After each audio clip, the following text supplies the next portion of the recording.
What's up, everybody? Welcome to DFS by the Numbers. This is my PGA cheat sheet video for the Waste Management Phoenix Open.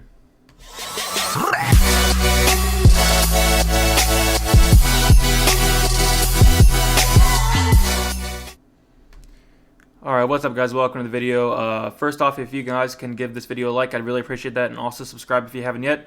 Trying to get to 400 subscribers soon. I'm almost there, so that I really appreciate that a lot. Quick recap of last week. I actually did pretty good in my single entry. I did stars and scrubs, which I don't normally do. I got Rahm and Rory, and then went down and got two punt plays. One of them made the cut, and then DJ Trahan almost made the cut. He was in line to make the cut. All he had to do was get a par on the 18th hole. He ended up getting a double bogey on the 18th hole, so I ended up cashing deep in my single. I don't think I would take it down or anything if Trahan would have made the cut, but definitely would have been a lot better of a week. Also had Ryan Palmer in that lineup as well, and he was first, I think, after the second or third day, and then either the third day or the fourth day, he had a really rough. I think he had a really rough Sunday. Ended up finishing 21st. So I really wish he would have finished first because I had Palmer in about all my lineups. I was really high on Palmer, but still 21st for him is really good. So getting into this week, we'll start with the course info. It's TCP Scottsdale course, par 71, 7,261 yards, 3 par 5s, 11 par 4s, 4 par 3s, and top 70 makes the cut. Some key stats we're looking at this week is strokes gained off the tee, strokes gained on approach, par 4 average, rough proximity, birdie or better percentage, driving distance, and par 5 average. And then get to my example lineup at the end of the video. But starting in the 10K range, we have Hideki Matsuyama, 10,000. Average finish here of 4.8, which is crazy in his last 4 tourneys here. Current form of 14.6, so he's been playing very well. He has won here twice and finished second, so he's a great stat for this week. So I think he's a fantastic play, especially at that price. I think it's a nice pivot off some of the top guys like Rahm, Simpson, Justin Thomas up there. I like Hideki quite a lot. Don't know if I'm going to have him in my single yet, but I am going to have him in quite a bit lineups in GPP. When he plays here, he does fantastic. He did withdraw before, but when he does play here, he does do very good. So definitely a fantastic play, Hideki.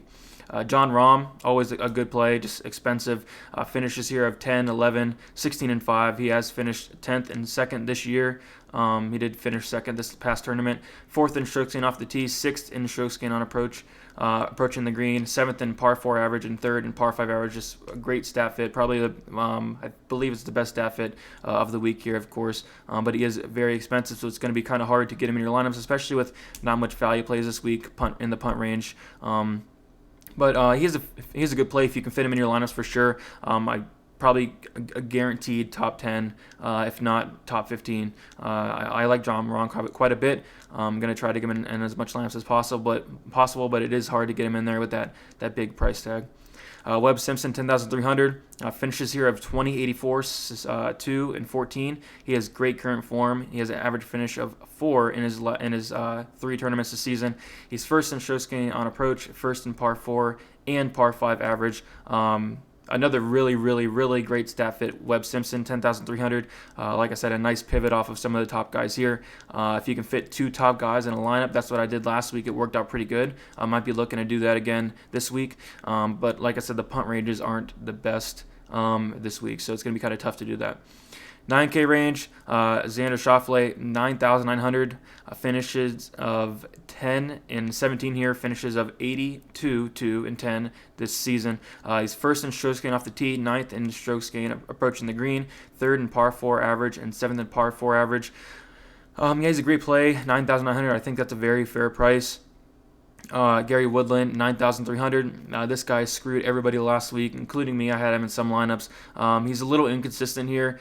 Finishes of 7. He won 2 years ago. 100, 33, and 77. So inconsistent here. Current form of 32.6 in his last 5 tournaments. He did disappoint last week, but he's going to be looking to bounce back here. And he's also a pretty good stat fit this week. So I think you can go to Gary Woodland, especially in GPP. I think he's going to be lower owned since he screwed over a lot of people last week. So don't mind Gary Woodland at 9,300. Wish he was a little cheaper, though. That'd be nice. And then same with Matt Kuchar. I wish he was a little cheaper, 9,400. This is just strictly a course history play here. Amazing course history. Finishes of 4, 5, 9, and 30. which is fantastic. Current form isn't the best with finishes of 67, 14, 103, and 14, so pretty inconsistent this year so far. And the Stafford is also not the best, but he does tear up this course. So just a course history play. I think he could be kind of popular due to his course history. So if you wanted to fade that, I think you'll be all right. But he does play very, very well here, so I would not be surprised if we saw him up in the top 10. 8K range, Sungjae Im, I'm loving that price, 8,900. He finished 7th here last year. I believe that's the only time he's played here. Current form of 16.2 in his last 5 tournaments. 20th in strokes gained off the tee. Great putter this season. 5th in birdie or better percentage. 9 for 9 cuts made this season. I like Sungjae Im a lot this week. Same with Ryan Palmer, going to keep playing him. He's been very good this year. He does not have the best course history, though, but he has finished 2nd and 24th here. He's been on fire with a current form of 12.8 average finish in his last 5 tournaments, and he's a great stat fit for this course. So far in this 8K range, Sungjae Im, Ryan Palmer, going to have them in a lot of lineups. Cameron Smith, I think this is a fantastic play, 8,100, loving the price. He's made 3 out of 4 cuts here, including a top 20 last year. Current form of 28.2, seems underpriced to me. He's a great putter and 10th in birdie or better percentage. So this 8K range is looking very good. Matthew Wolff, another great play, 8,000. That price is pretty good. He finished 50th here last year. Current form of 36, 2nd in strokes gained off the tee, good putter, 11th in driving distance, 6 for 6 cuts made this season, 8,000. You cannot get wrong with Matthew Wolff. And then Scotty Scheffler, 8,500, screwed a lot of people again, just like Gary Woodland last week. Nobody was expecting Scheffler and Woodland to miss the cut, but they did. He does not have history here, but he has good current form. Finishes of 120, which was last week. 3, 5, 18, and 3. So before last week, he's been playing absolutely fantastic. I'm going to go back to him again this week, hopefully at a lower ownership. I would not be surprised if we saw him in the top 20. He's a great player. Everybody has one of those tournaments, so hopefully he can bounce back and at low ownership. 11th in strokes gained off the tee, 4th in driving distance, 3rd in birdie better percentage. So his stats are amazing. I really like him this week at 8,500. 7K range, Russell Knox, going to keep playing him. 7,700, finished 10th here last year. He's been playing fantastic. Current form of 28.6, 11th in strokes gained on approach, 17th in par 4 average. 8 for 9 cuts made this season. Great play here, 7,700. He keeps making cuts, keeps playing good, and I'm going to keep playing him. Ben on here, underpriced again. Like I said last week, I played him last week. He was riding up in the top 5 for a while. He did finish 20 and 23 and 6 here, so great course history. He has a current form of 42. He's been a little inconsistent this year, but I feel like he's starting to get it together. He's 10th in strokes gained approach in the green, 10th in driving distance, and he's decent out of the rough as well. Corey Connors, I love Corey Connors. I love playing him. No history here. He's been playing fantastic, though, with the current form of 13.8, which is absolutely amazing. 8th in strokes gained off the tee, 15th in strokes gained on approach. Putting is bad, but it has been doing better. And if he gets his putter rolling, he's going to have a very, very good week. So hopefully he brings his putter and he can cash in a top 20, top 25. That'd be fantastic. He's been playing absolutely amazing. Daniel Berger, 7,800, average finish of 32 here, including 3 top 11s or better. He's been playing well despite finishing 127th a few tourneys ago, and he is a solid stat fit all around. Don't mind Berger at 7,800. Vaughn Taylor, 7,500, finishes of 93, 11, 52 here. So a little inconsistent, but he has been on fire with the current form of 21.6, which is great. 3rd in proximity, good out of the rough, and 7 for 8 cuts made this season. Don't mind Vaughn Taylor at all at 7,500. Adam Hadwin, probably more of a GPP play here. 7,200, finishes here of 44, 43, 12, 17, and 120, so not too bad. Current form of 32.2 has been playing decent.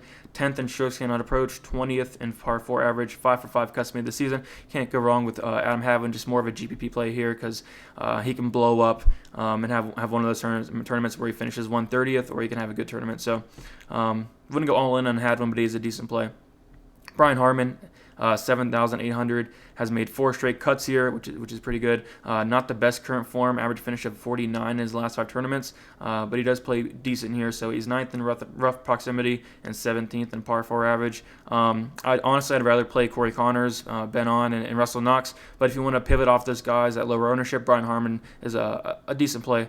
And then Denny McCarthy, I feel like he's going to be popular this week. 7,200, great price. Finished 33rd here last year. Current form of 36.6. He's a great putter, 10th in par 4 average. Cut maker, has made 9 for 9 cuts this season. Let's see if we can make it 10 for 10. I like McCarthy quite a bit at 7,200. And then we'll get in the punt range here. Brian Stewart, 6,600. I think this is a pretty fair price for Stewart here. He's 4 for 4 cuts made this year. At this tournament, current form of 41.8, which is good for his price. Has 2 top 20s at this course. He's a great value play with 9 for 10 cuts made this season. That's 90%. That's great. Hopefully he makes another cut this week. I think I'm going to be playing him in my single lineup so I can go up and get one of the top guys. Cameron Tringale, he's been playing well. I like playing Tringale. 6,900 cut maker. He's been playing very well for his price. Current form of 38. Awful course history, but I can see him making his first cut here. I guess it could be a little dangerous playing Tringale because his course history is just so bad. I don't think he's made a cut here in the past 5 tournaments played. So I wouldn't go all in or anything, but he's been playing very well. I would not be surprised if he made his first cut. And yeah. So let's get into my example lineup. John Rahm, Ben On, Russell Knox, Corey Connors, Sungjae Im, Brian Stewart, something like that. Don't know if I'm going to use it as my single yet, but something probably similar to it. I know for sure I'm going to have Stewart. I know for sure I'm going to have Knox. I know for sure I'm going to have Im. And it's just a matter of who I'm going to play up top, whether it be Hideki, Rahm, Simpson. But I know I do want those Stewart, Im, and Knox in there. And I like On a lot, especially for the upside, and I like his price a lot. So there's a little example lineup here. And then before I end the video, like I said, if you guys can give me a like, I'd really appreciate that. Also subscribe if you haven't yet. Trying to get to 400 soon. And then my model is almost done. I'm going to be bringing that out hopefully next month. I'm going to put it on Patreon. It's just going to be $5 a month. It's going to have my cheat sheet with all the stats, targets, projections, optimizer, and then it's also Slack chat as well. So that's going to be $5, like $125 per tournament. It's going to be a great deal. So yeah, if you guys have any questions, just comment below, and good luck this weekend.